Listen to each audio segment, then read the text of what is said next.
Hi, everybody. My name is Jarrett Rush. I'm the Director of Content Marketing here at Idea Grove. And the woman on the other side of the screen from me is Talissa Bell. And if she looks familiar, it's because you watched a previous conversation she and I had around the importance of experimenting with social media, especially right now. And in that conversation, Talissa, you'd mentioned that it was important for brands to play in social sandbox. And I was kind of curious if you could just kind of explain what that means a little bit more, and we could kind of dive into that topic today. So what does it mean to play in social media sandbox?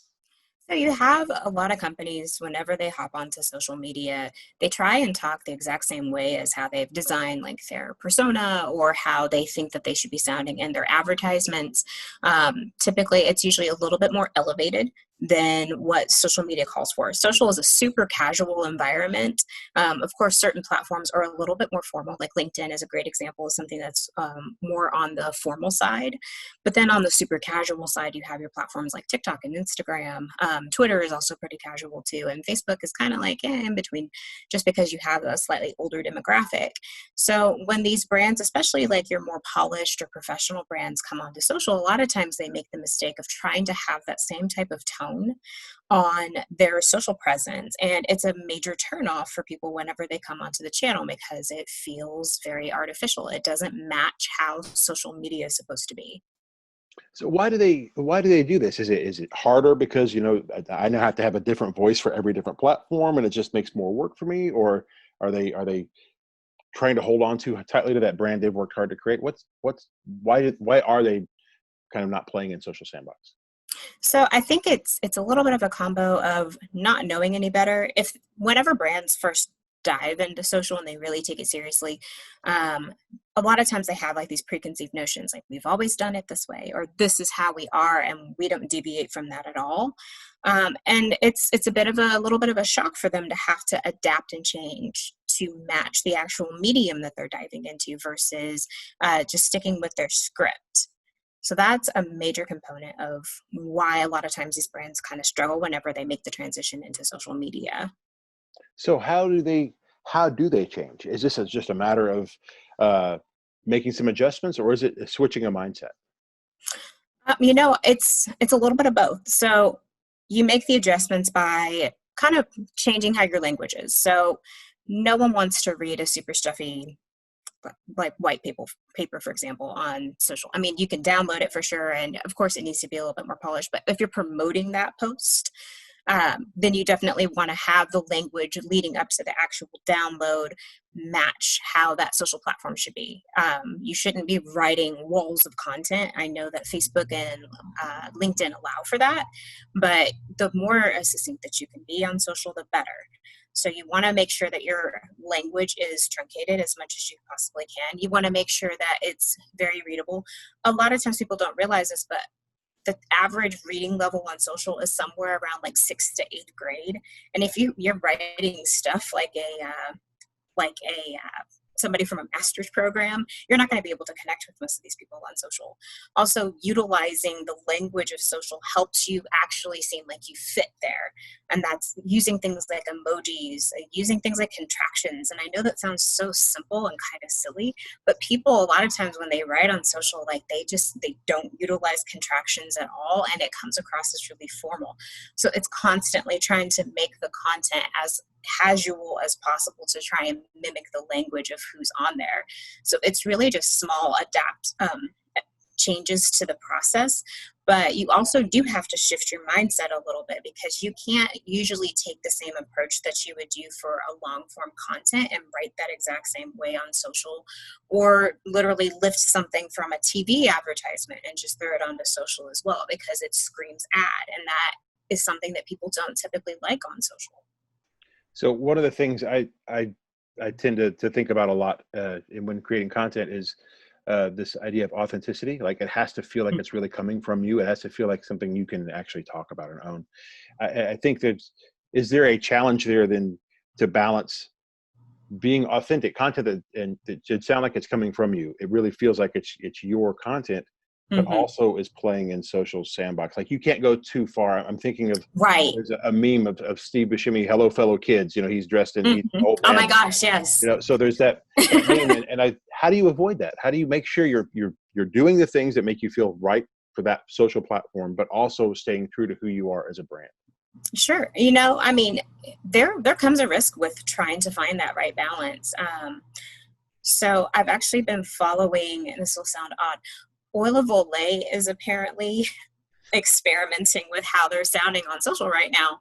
And I saw like this crazy ad that they put out, and it's very TikTok style, and it's a CGI cat, and it's just dancing around, and it's promoting eye cream of all things.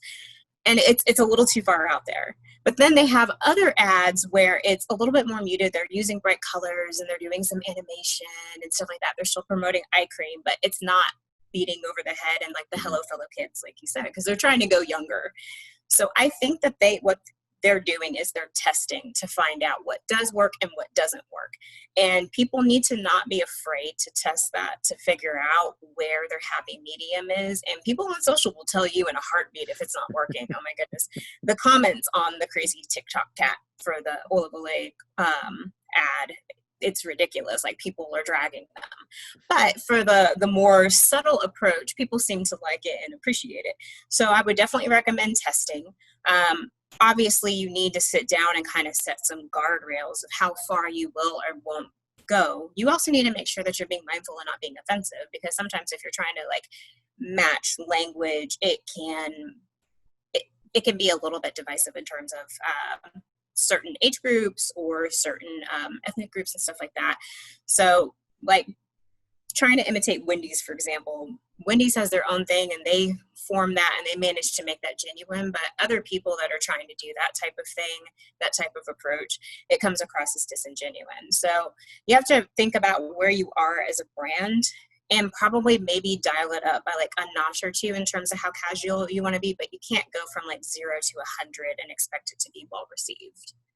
So I know it's sometimes, especially when you're talking about B2B brands and B2B tech brands, it can be hard Mm-hmm. to think about how to do this. It's kind of hard, maybe a difficult concept to get your mind around. Is there an example of a B2B tech brand that you think is doing this really well?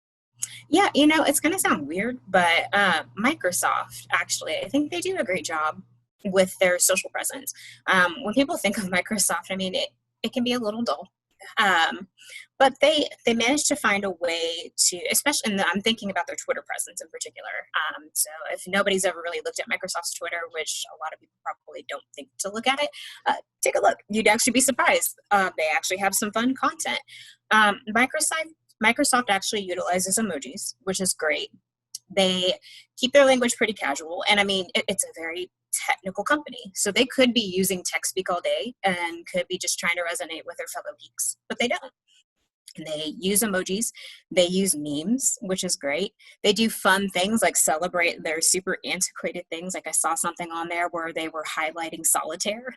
And it's a fun GIF animation or GIF, whichever you prefer to call it, of when you win a solitaire Hmm. game. And this is probably like beyond the heads of like our Gen Z folks that are tuning in, but where it's bouncing and just All the it fills your cards. screen Yeah. with all the cards. Yeah, exactly. So they have fun stuff like that.